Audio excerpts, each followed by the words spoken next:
तेजस्वी यादव विधानसभा पहुंचे और उन्होंने वहां पर मीडिया से मुखातिब होते हुए ये कहा कि जिस योजना से छात्र खुश है ही नहीं, जिस योजना से छात्रों के मन में शांति है ही नहीं, वो योजना आखिर कैसी योजना है।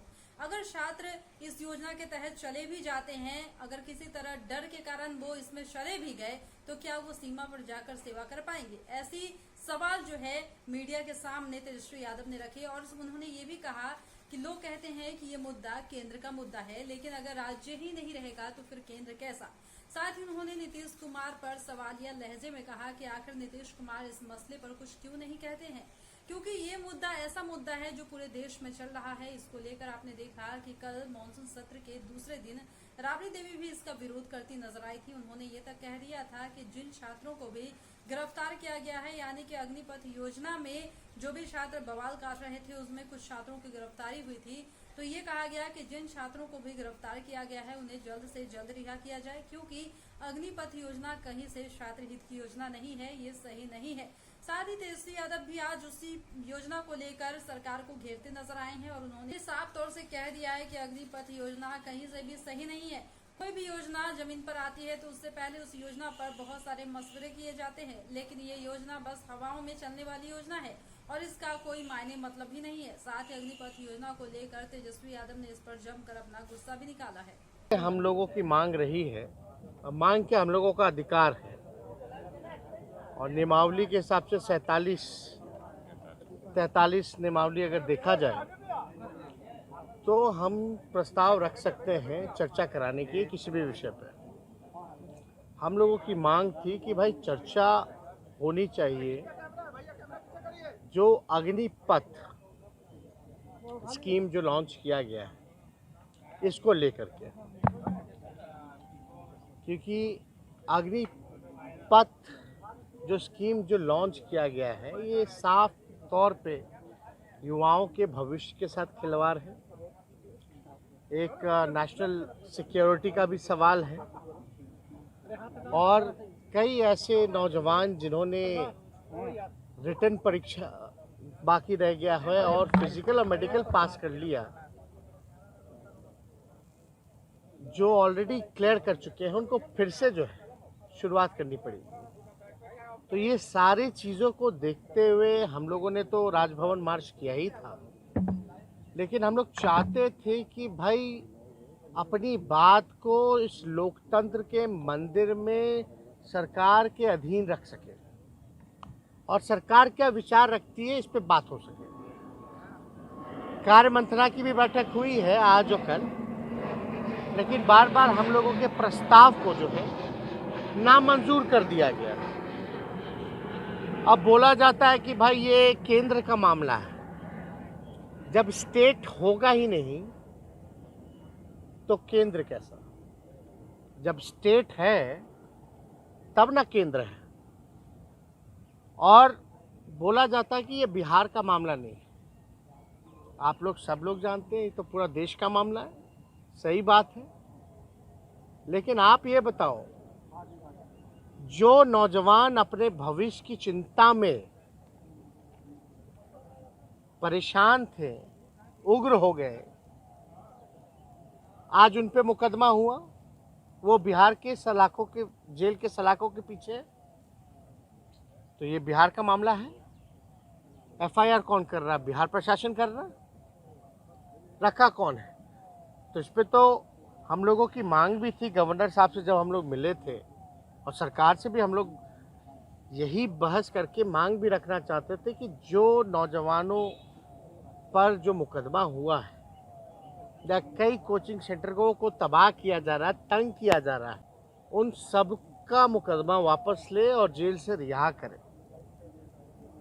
ये जितने बच्चे थे, ज़्यादातर वो बच्चे थे जो भारत माँ का सेवा करना चाहते थे, जान निछावर करना चाहते थे। उनमें असंतोष की भावना जगी सरकार के प्रति कि भाई उनको मौका नहीं मिलेगा, केवल 4 साल ही मौका मिलेगा और 4 साल के बाद क्या होगा, ये चिंता थी।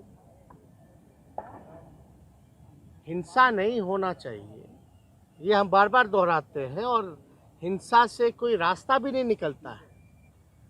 लेकिन माहौल ऐसा उत्पन्न हुआ, लोगों में घोर निराशा थी सरकार के प्रति, जो झलका।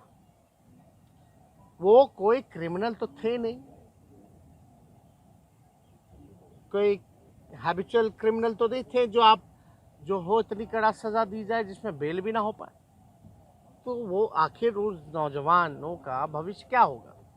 वो किनके बच्चे हैं?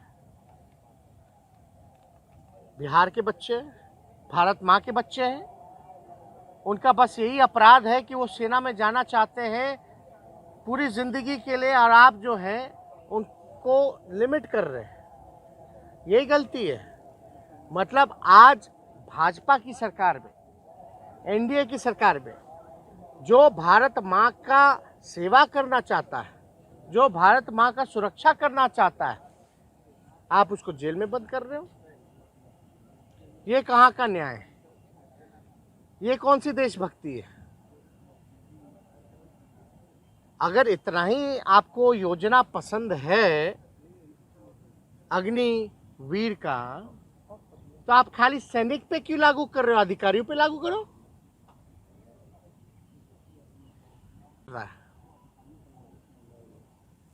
सैनिक तो अपना काम करते ही हैं, लेकिन जो बड़े अधिकारी हैं उन पे भी लागू होना चाहिए। फिर अगर आपको इतना ही अच्छा लग रहा है तो इसमें तो पूरा योजना के बारे में ये भी नहीं बताया कि छुट्टी मिलेगी कि नहीं मिलेगी, जैसे मिलता था, कैंटीन की सुविधा मिलेगी कि नहीं मिलेगी, उनके चिकित्सा का ख्याल रखा जाएगा कि नहीं रखा जाएगा, पेंशन जो ग्रेजुटी होती है उसका क्या होगा, कुछ पता ही नहीं है आपको।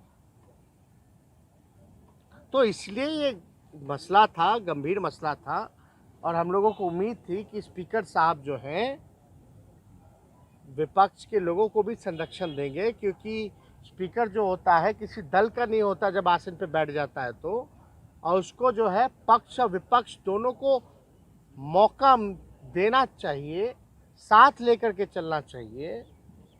और हम लोग तो चाहते हैं हाउस चले, सारे सरकार के बिजनेस जितने हैं सब लोग, कई बार हम लोगों ने पास कराया है, कर भी रहे। हर बिजनेस में, हर चीज़ में पार्टिसिपेट करना। लेकिन जब मामला नौजवानों का है और लाखों लोगों का है, छात्रों का भविष्य के साथ खिलवाड़ हो रहा है, तो हम चुप कैसे रहे? और आप जो है इस लोकतंत्र के मंदिर में हमको एक मौका भी नहीं दे रहे हैं 5 मिनट अपनी बात को रखने का। जब बिहार विधानसभा में लोकतंत्र के मंदिर में अगर हम लोगों को, जो विपक्ष की संख्या भारी है, हर तरीके से जो है कम नहीं है, तब भी आप जो है तानाशाह रवैया अपना करके 5 मिनट मौका नहीं दे सकते। अब आप बताइए हम क्या करें? शांतिपूर्ण ढंग से जब हम लोग कोई बात करते हैं, ये समझते नहीं है। यानी ये बार बार चाहते हैं, मजबूर करते हैं ताकि हंगामा हो। और हम लोग क्या चाहते हैं कि हाउस ना चले। अगर हाउस चलेगा नहीं तो हम बोलेंगे कैसे? हम तो बोलना चाहते हैं, और जब बोलना चाहते हैं तो इसका मतलब है हाउस चले। हम चाहते हैं चलाना, लेकिन कौन लोग